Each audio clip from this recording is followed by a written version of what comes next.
بسم اللہ الرحمن الرحیم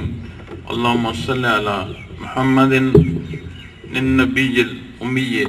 وآلہ وصحبہ وبارک وسلم۔ قابل احترام شیخ المکرم مدد اللہ علی، محترم مہمان خصوصی سردار غلام عباس صاحب، ڈسٹرکٹ ناظم چکوال، آپ کے ساتھ آئے ہوئے تمام معزز مہمان، حاضرین محفل اور میرے عزیز بھائیوں، السلام علیکم ورحمۃ اللہ۔ میں بات لمبی نہیں کرنا چاہتا، ٹائم تھوڑا ہے، لیکن ایک چیز جو میں معزز مہمان کے سامنے پیش کرنا چاہتا ہوں وہ یہ ہے کہ اکیڈمک کیریئر، حالات و واقعات سے متعلق محترم پرنسپل صاحبان اور اسٹوڈنٹس نے ایک اچھے انداز سے وضاحت کی اور حالات بیان کیے۔ معزز مہمان گرامی، میں مختصر الفاظ میں اس کے قیام کی جو تھیم ہے، جو سوچ ہے، وہ آپ کے سامنے پیش کرتا ہوں کہ ہمارے ہاں ملکی سطح پہ پورے معاشرے میں ایک تقسیم ہے، ایسی تقسیم جو ہمیں ملک کے ہر شعبے میں تنزلی کا سبب بن رہی ہے۔ وہ یہ ہے کہ ایک تو وہ لوگ ہیں جو مدارس میں گئے، مساجد میں گئے اور دنیاوی علوم سے اتنے دور ہو گئے کہ وہاں کے فارغ التحصیل انسان سے سائیکل چلانا محال ہے۔ دوسری طرف جو تقسیم ہوئی وہ دنیاوی امور میں اس حد تک گئے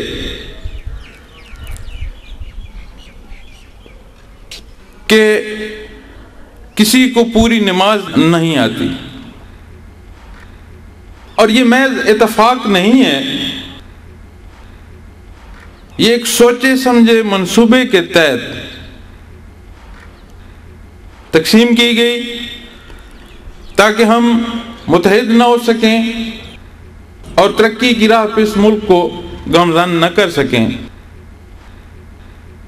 یہ جو ہمارا اپنا معاشرے کا کلیش ہے، اس سے آگے ہم سوچنے کی سکت میں ہی نہیں رہے۔ اس چیز کو شیخ المکرم کی زیرک نظر نے دیکھا اور اس کے حل کے لیے وقت حاکم جناب جنرل ضیاء الحق مرحوم کو یہ گزارش کی کہ جنرل صاحب، آپ دیکھتے ہیں ہمارے ملک میں یہ تقسیم، مذہبی جماعتوں میں آگے دیکھیں تو ان میں فرقہ واریت کی تقسیم، آپس کے جھگڑے، جتنے مسائل کریٹ کر رہے ہیں ان کا حل اور کسی طرح ممکن نہیں، اس کو جڑ سے اکھاڑا جائے۔ تو جنرل صاحب نے یہ فرمایا کہ آپ ہمیں وہ چیز بتائیں، ہم اس پہ کام کرنا چاہتے ہیں، کریں گے۔ تو جو پوائنٹ شیخ المکرم نے پیش کیا وہ یہ تھا کہ جنرل صاحب، اپنے نظام تعلیم میں برائے نام دینیات لکھنے سے آپ ملک کو اسلامی تعلیمات نہیں دے سکتے، ان سیکٹیرینزم سے نہیں نکال سکتے، کم از کم ہر عمر کے لحاظ سے اس میں اتنی چیز رکھیں کہ جو ایک مسلمان بچے کی ضرورت ہے، اور جوں اس کی عمر بڑھتی جائے، اس کا تعلیمی معیار بڑھتا جائے تو اسلامی احکامات اس کے لیے بڑھتے جاتے ہیں، ساتھ ساتھ اس کی تعلیمات بھی اس کو دی جائے۔ تو جنرل صاحب نے ماہرین تعلیم کو یہ حکم دیا کہ آپ اس ڈیبیٹ کو دیکھیں اور یہ فیصلہ کریں کہ اس میں کیا ہونا چاہیے۔ تو ماہرین تعلیم ڈس ایگری کر گئے، انہوں نے کہا جی کہ پہلے ہی بچوں پہ بہت لوڈ ہوتا ہے، تو یہ ہم مزید لوڈ بچوں پہ ڈال کے ان کو معاشرے میں تعلیمی میدان میں مزید کمزور کریں گے۔ تو شیخ المکرم نے ایک پائلٹ پروجیکٹ بنا کے جنرل صاحب کو یہ چیلنج دیا کہ جنرل صاحب، میں ایک پائلٹ پروجیکٹ بناتا ہوں جو اس تقسیم کو ختم کرے گا، اور آپ کو میں ایک ایسی پیداوار دوں گا جو آپ مثال کے طور پر جن کو دکھا سکیں گے۔ تو یہ اس سلسلے میں پائلٹ پروجیکٹ بنا، اور جنرل صاحب نے ہی اس کا افتتاح کیا، اور پہلے سال ہی اس نے بورڈ ٹاپ کیا بمے دینی علوم کے۔ لیکن جنرل صاحب کی زندگی نے ان سے وفا نہیں کی، تو شیخ المکرم نے جو پائلٹ پروجیکٹ شروع کیا تو آپ نے فرمایا کم از کم جو ہم کر رہے ہیں وہی کرتے جائیں۔ عزیزان من، چند گزارشات میں آپ سے جو کرنا چاہتا ہوں وہ یہ ہے کہ مختلف مشکلات معاملات درپیش رہتے ہیں، اس کے باوجود یہ ہمت ہے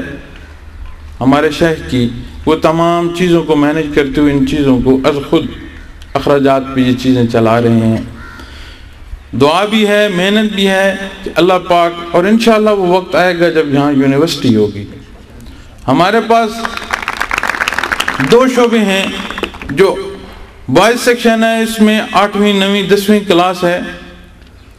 اور بورڈنگ سسٹم ہے، یہاں پہ تعداد شاید تقریباً 100-125 کے قریب لگ بھگ تعداد رہتی ہے، اور جو گرل سیکشن ہے اس میں کوئی تقریباً 350 کے قریب ہے، اور وہ پری پریپ سے up to graduation local pick and drop ان کا سسٹم ہے۔ ایک بات جو میں اولڈ سکارین سے کرنا چاہتا ہوں وہ یہ ہے کہ عزیزان من، ایک کہاوت ہے، کسی کو کم کہا جائے نا تو اس کے لیے کہاوت کہی جاتی ہے کہ جی یہ آٹے میں نمک کے برابر ہیں، لیکن میرے دوستو ایک بات یاد رکھنا اور اس پر عمل پیرا رہنا کہ آٹے میں نمک بے شک کم ہو لیکن ذائقہ تبدیل کر جاتا ہے۔ اسی کے ساتھ میں اجازت چاہتا ہوں تاکہ ہم محترم مہمان خصوصی کی بات سن سکیں اور شیخ المکرم کی بات سن سکیں۔ وآخر دعوانا الحمدللہ۔ جناب عبدالقدیر اوان صاحب نے فرمایا کہ جنرل ضیاء الحق شہید نے جو بھی اسلامائزیشن کے لیے کوششیں کی، خاص طور پر ایجوکیشن ڈپارٹمنٹ میں، وہ حضرت قبلہ شیخ المکرم کے ارشاد کی تعمیل میں کی۔ اور اب میں جناب عزت مآب مہمان خصوصی سردار غلام عباس صاحب ناظم ضلع چکوال سے گزارش کروں گا کہ آپ جناب سٹیج پر تشریف لائیں اور ہمیں اپنے خطاب سے شرف باریابی بخشیں۔ جناب عزت مآب سردار غلام عباس صاحب ناظم ضلع چکوال۔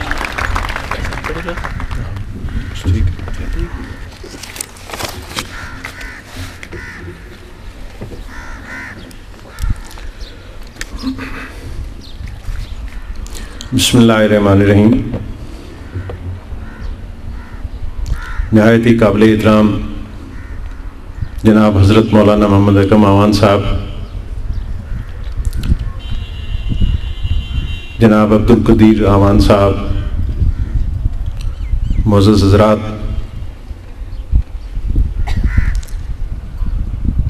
آج کی اس تقریب کے حوالے سے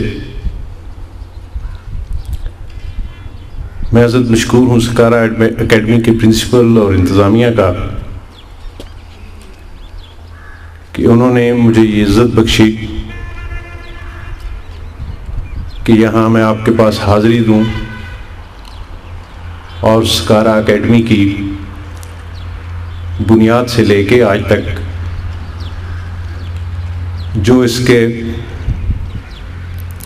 موجودہ صورتحال ہے اس سے آگاہی حاصل کر سکوں، اور اس کے ساتھ ساتھ مجھے یہ بھی جاننے کا موقع فراہم کیا کہ اولڈ سکارین کے حوالے سے، کہ جس کا میں اپنی آنکھوں سے یہاں مشاہدہ کر چکا ہوں کہ یہاں پہ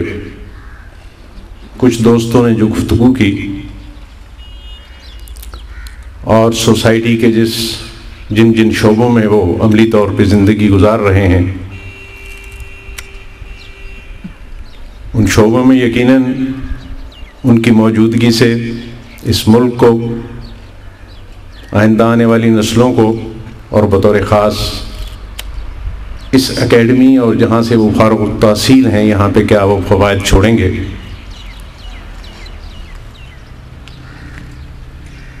میں سمجھتا ہوں کہ جو میں یہاں سیکھ سکا ہوں تھوڑی دیر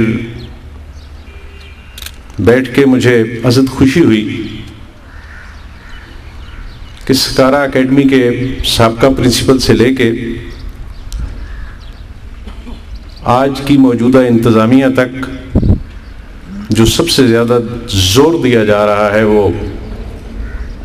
یہاں کے اسٹوڈنٹ کو ایک بہتر مسلمان اور بہتر انسان بنانے کی کوشش کی جا رہی ہے۔ اگر آج کی دنیا کے حالات کو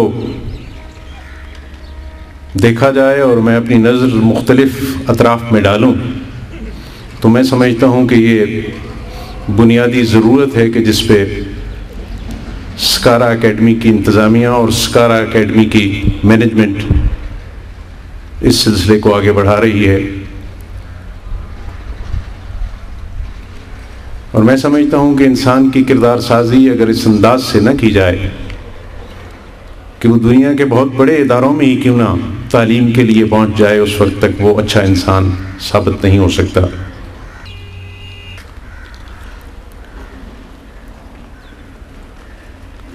جہاں تک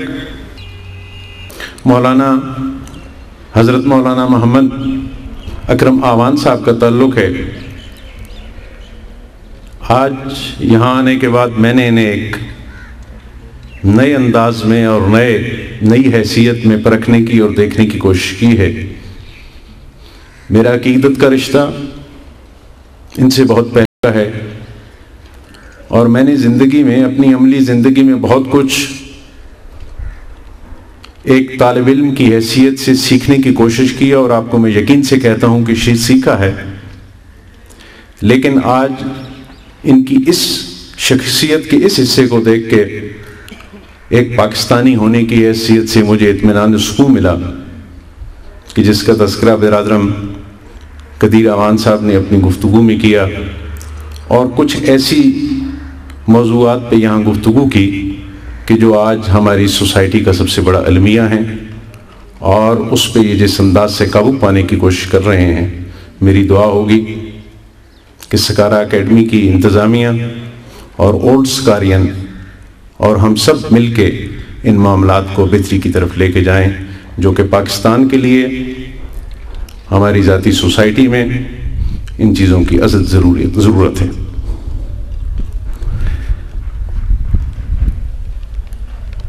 بالکل دوست انداز میں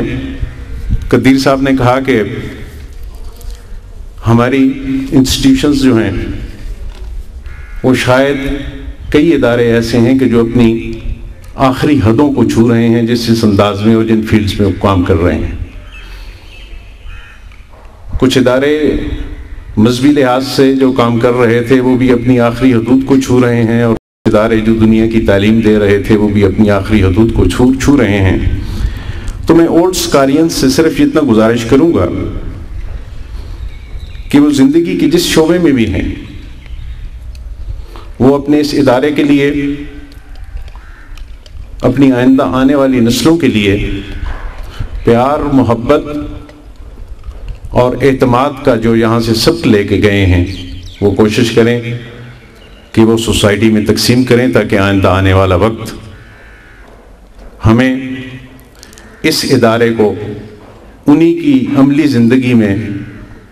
ان کے اعمال کو دیکھتے ہوئے اس ادارے کو آگے بڑھانے کا ہمیں موقع ملے اور زیادہ بہتر انداز میں اسے ہم آگے لے کے جا سکیں۔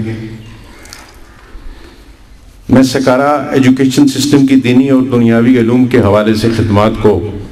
سراہتے ہوئے انہیں آج کی اس تقریب کے حوالے سے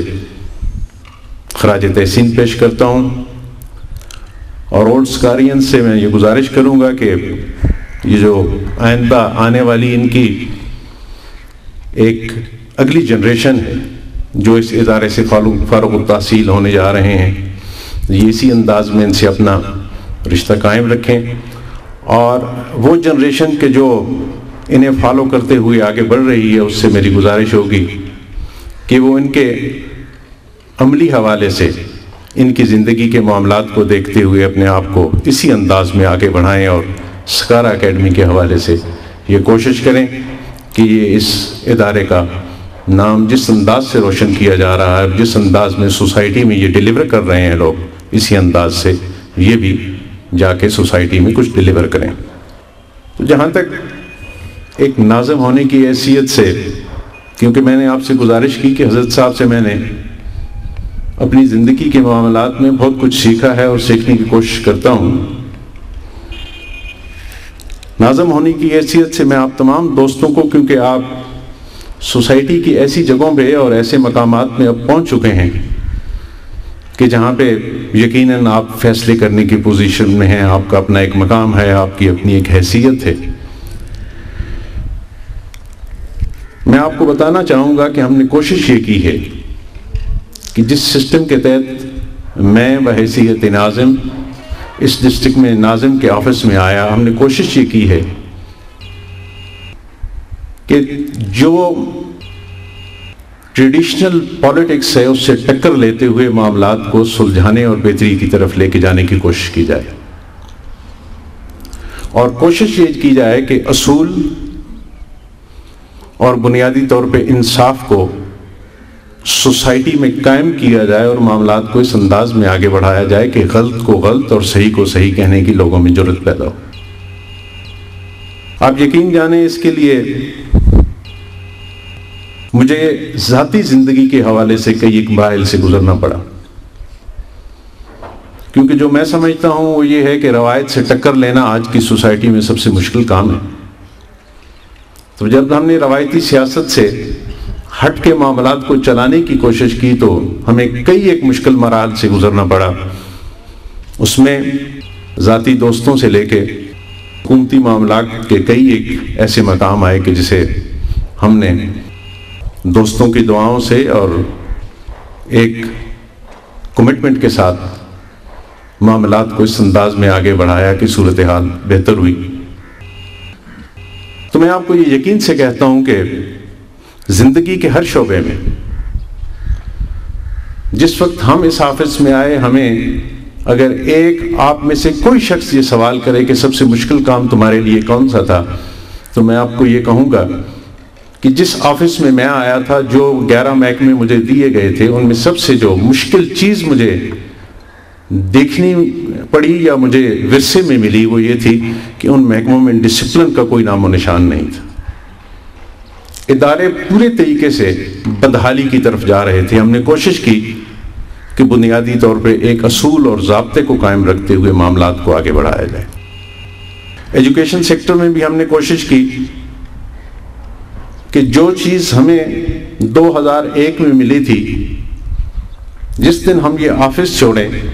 تو کم از کم اس پوزیشن میں ضرور ہوں کہ ہم کہہ سکیں کہ 2001 سے لے کے آج کے اس سن تک کہ جب ہم یہ آفس چھوڑ رہے ہیں، اس انداز سے ہم نے کام کیا اور معاملات بہتری کی طرف یہاں تک پہنچے۔ تو اس کے لیے باقی چیزوں سے ہٹ کے میں آپ کو یہ بتانا چاہوں گا، اور یقیناً آپ میں سے اہل علم لوگ بیٹھے ہیں اور جنہیں علم کے ساتھ لگاؤ اور شوق ہے، انہیں یہ سن کے خوشی ہوگی کہ ایک چیز کا انالیسس جب ہم نے کیا ہے کہ پرائمری سکول میں داخل ہونے والے بچے کی تعداد کتنی ہے، اور دنیاوی تعلیم کے لحاظ سے یا ڈگری کے لحاظ سے اپنی آخری منزل تک پہنچنے کے حوالے سے اسٹوڈنٹ کی تعداد کتنی ہے، تو آپ کو حیرانگی ہوگی کہ ٹوٹل اس ضلع میں جو پرسنٹیج پرائمری KG1 میں داخل ہو رہی تھی، اپنی آخری منزل تک پہنچتے اگر اس کی پرسنٹیج نکالی جائے تو صرف وہ 2% بچے ایسے تھے کہ جو اپنی آخری منزل تک پہنچ سکتے تھے۔ تو اس دفعہ ہم نے کوشش یہ کی کہ ہم بجائے گلی نالی کی طرف دھیان دینے کے کوشش یہ کریں کہ اپنی اس نسل کی ان مجبوریوں کو دیکھیں کہ جو شاید چند وجوہات کی بنا پر اپنی آخری وہ تعلیم حاصل نہیں کر سکتے۔ تو انالیسس کرنے کے بعد ایک ریزلٹ جو سامنے آیا وہ یہ تھا کہ بچوں میں اہلیت بھی ہے، بچے تعلیم بھی حاصل کرنا چاہتے ہیں، بچے اگلی منزل تک پہنچنا چاہتے ہیں، لیکن مالی اور جو کچھ ایسی دنیاوی مجبوریاں ہیں کہ وہ انہیں اسے قابل نہیں چھوڑتی کہ وہ اپنی تعلیم جاری رکھ کے اپنی آخری منزل تک کہ جس کے وہ اہل بھی ہیں وہاں تک پہنچ سکیں، وہ راستے میں اپنا سفر کو ختم کر دیتے ہیں۔ تو اس کے لیے آپ کو یہ سن کے خوشی ہوگی کہ تقریباً 2900 ایسے طلبہ ہیں کہ جو ہائر ایجوکیشن میں داخلہ لے چکے تھے اور ان کے پاس 60% سے زیادہ مارکس تھے. ہم نے درخواستیں مانگی اور 2900 ان طلبہ کو کہ جو مختلف اداروں میں پاکستان کے اور بیرون پاکستان جو داخلہ لے چکے تھے، ان 2900 طلبہ کو اس بات کا عہد کیا کہ اب ان کی آئندہ کی ایجوکیشن کی 100% ضروریات جو ہے وہ ضلعی حکومت پوری کرے گی. اور یہ 100% ضروریات کا تذکرہ بھی میں نے اس لیے کیا کہ مجھے مشاہدہ یہ ہوا ہے اور تجربہ یہ ہوا ہے کہ ہم اپنی ذاتی ذمہ داری بھی جب نبھاتے ہیں تو کوشش یہ کرتے ہیں کہ بھیک کی صورت میں کسی کو کچھ دیں. اور مجھے سرکاری اداروں کا ایک مشاہدہ ہوا، وہ یہ کہ اگر ہم کسی سبجیکٹ میں ایم اے کرنے والے بچے کو اسکالرشپ دیتے ہیں، اس کا اگر خرچہ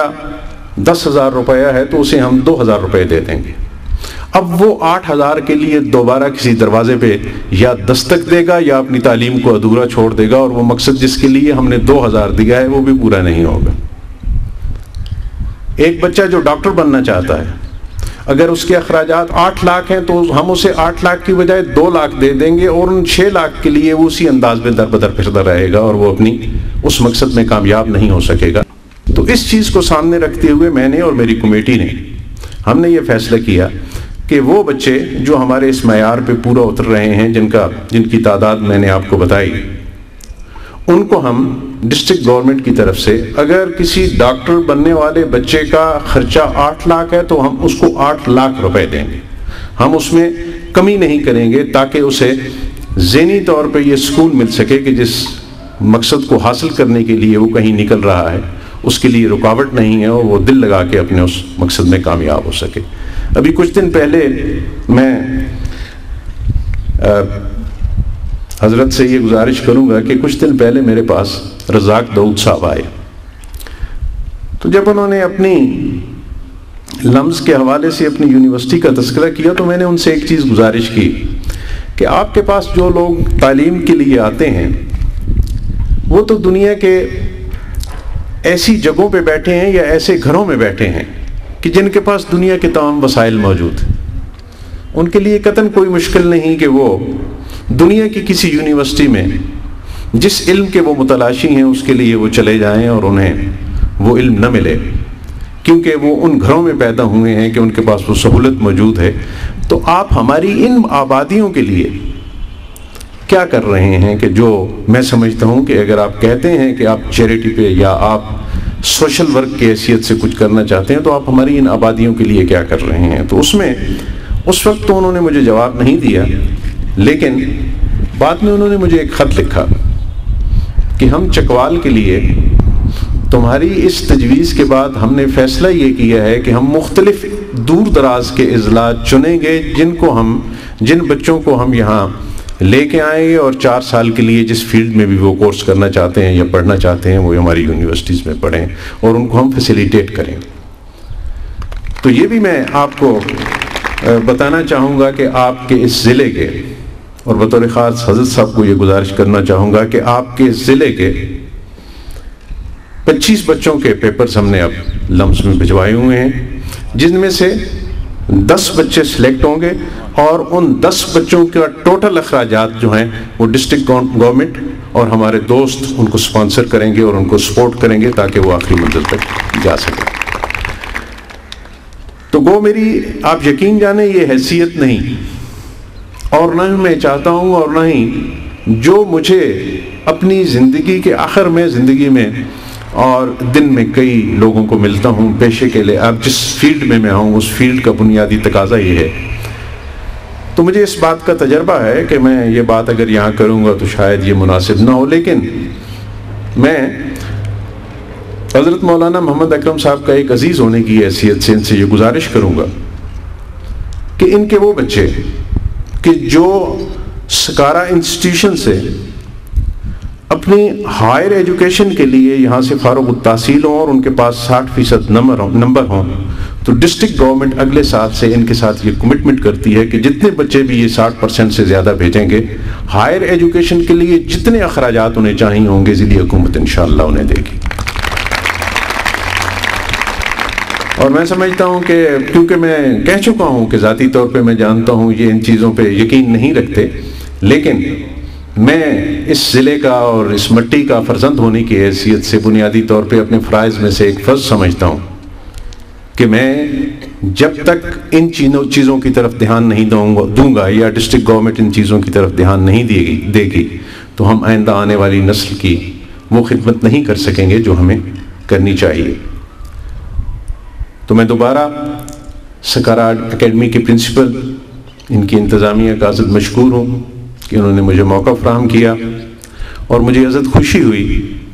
کہ ہم دین اور دنیا کی تعلیم دے کے اپنے بچوں کو ایک معاشرے میں اس انداز میں بھیج رہے ہیں کہ وہ کل آنے والے وقت میں اس ملک کے لیے، ہماری آئندہ آنے والی نسلوں کے لیے بہتر کام کر سکیں۔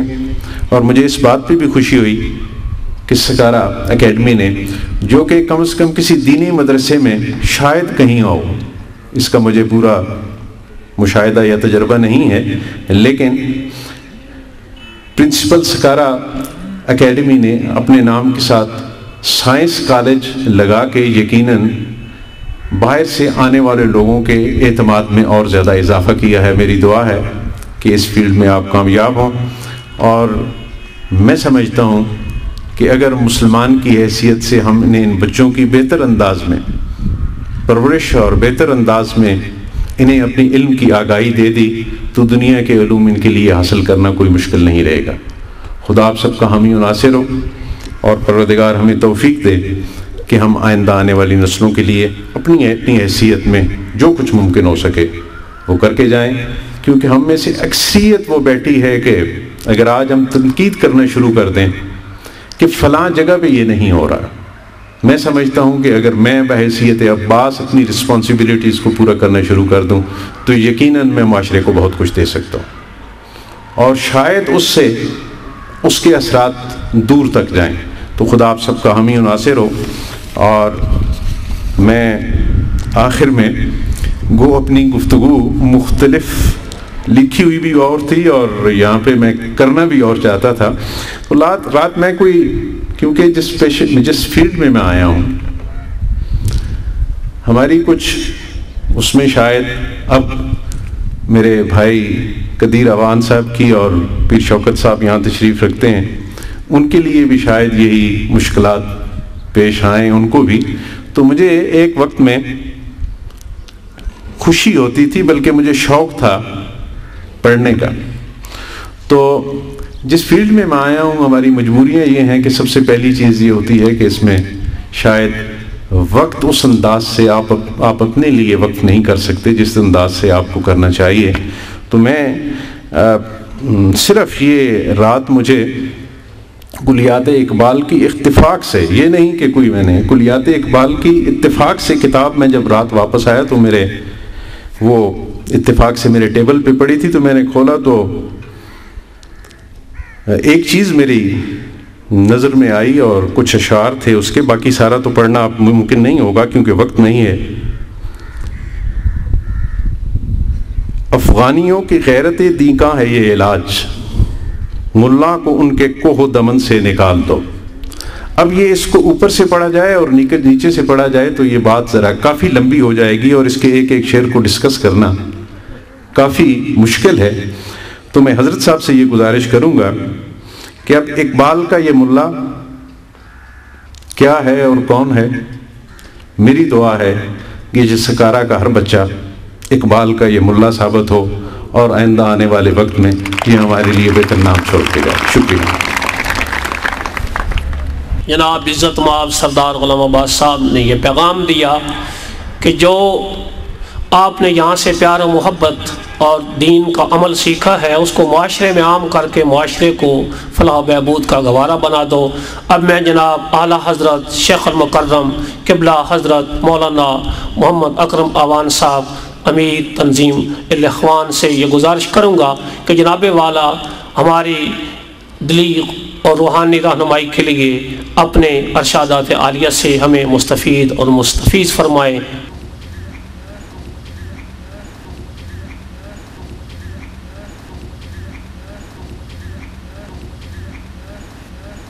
بیٹھنے رکھتے۔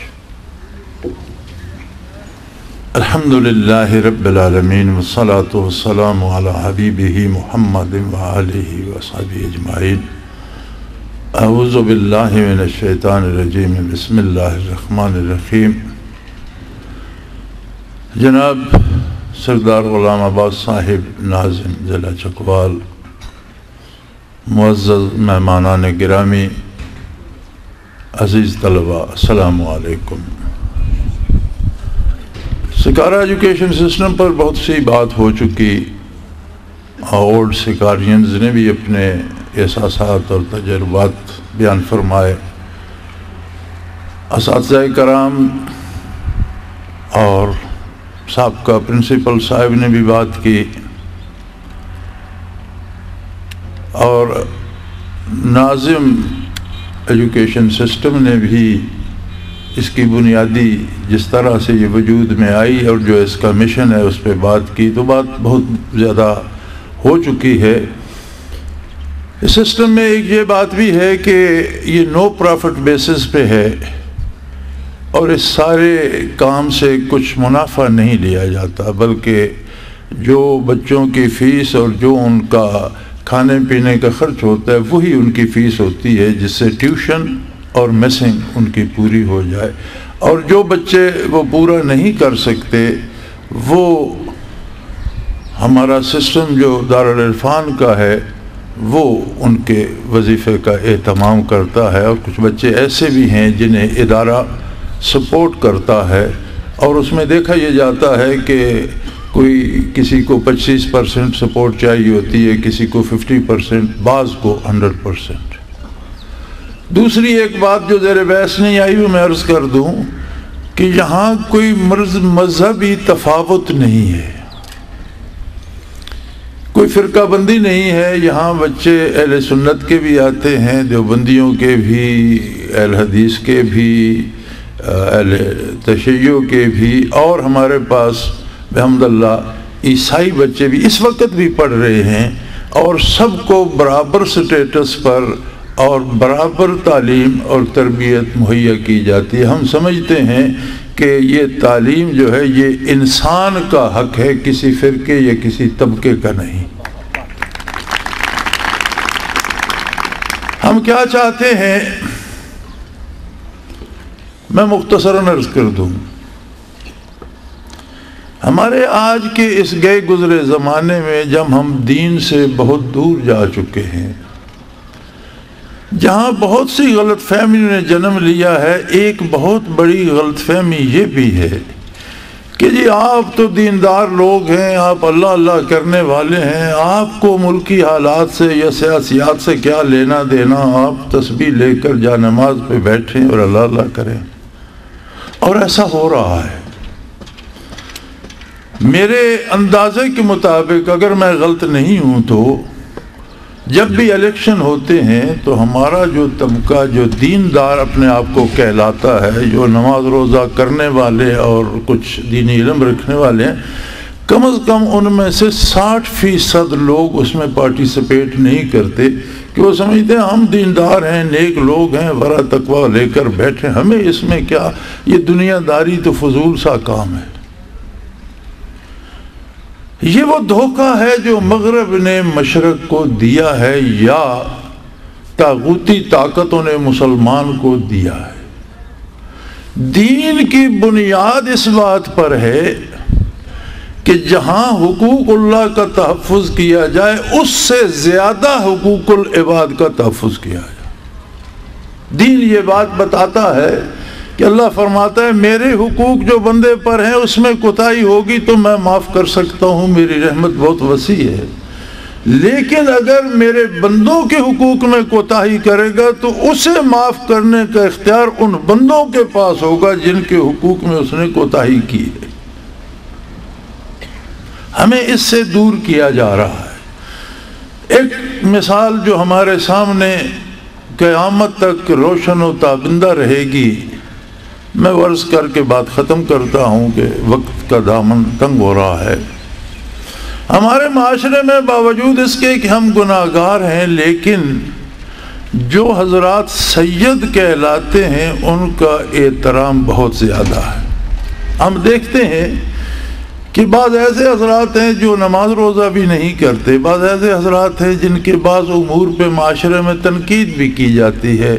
ان کی عادات پہ یا ان کے کردار پہ تنقید بھی ہوتی، اس کے باوجود جب ان کے نام کے ساتھ سید کا لفظ آتا ہے تو ہر مسلمان انہیں انتہائی احترام دیتا ہے۔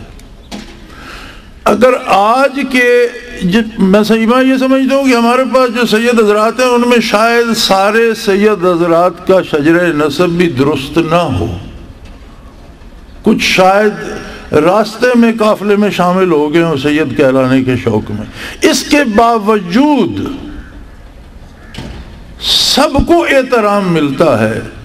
تو ان کو کتنا احترام ملتا ہوگا جو اس شجر کی بنیاد ہے، جو نبی کریم صلی اللہ علیہ وسلم کے نواسے آپ کی گود میں پروردہ، آپ کے دوش مبارک کے سوار تھے، حسنین کریمین کی کتنی عظمت ہوگی مسلم امت میں۔ دنیا کے کسی شہنشاہ کو وہ احترام، وہ عزت، وہ دلی جذبات نہیں مل سکتے جو حضرت حسین رضی اللہ عنہ کو نصیب تھے۔ کیا سوجی انہیں کہ ایک لک و دک صحرا میں سارا خانواد نبوت قربان کر دیا؟ کیا کمی تھی ان کے گھر میں؟ دولت ان کی لونڈی تھی اور عزت ان کے گھر کی نوکرانی تھی۔ شرافت نسبی نے انہیں ان عظمتوں پہ پہنچا دیا تھا جہاں دنیا میں ان جیسا شہزادہ کوئی نہیں ملتا تھا۔ بات حقوق العباد کی تھی، جب یزید وقت نے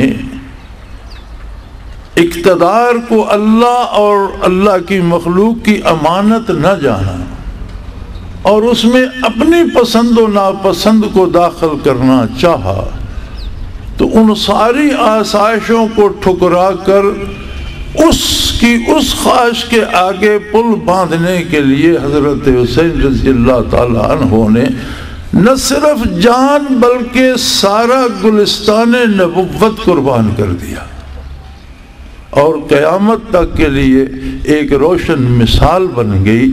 کہ حقوق اللہ اور حقوق العباد کا تحفظ اسلام کی بنیاد ہے۔ ہم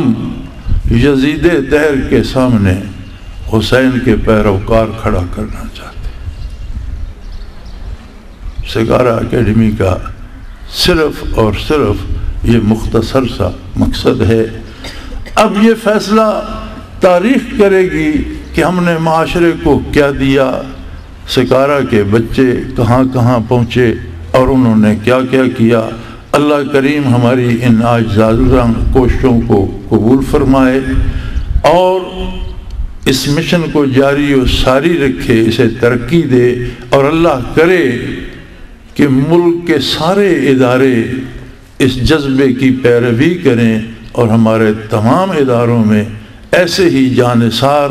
ایسے ہی مخلص، ایسے ہی دیندار اور ایسے ہی کھرے لوگ پیدا ہوں۔ وآخر دعوانا ان الحمدللہ رب العالمین۔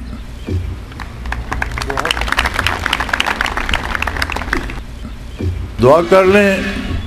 الحمدللہ رب العالمین والصلاة والسلام علی حبیبہ محمد وآلہ وصحبہ اجمعین۔ اللہم ربنا لا تقتلنا بغضبک ولا تہلکنا بعذابک واعف عنا قبل ذلک۔ اللہم ربنا لا تسلط علینا من لا یرحمنا، انت ولینا فی سفرنا وحضرنا فی مالنا واہلنا، انت ولینا فی الدنیا والآخرہ، توفنا مسلمین والحقنا بالصالحین۔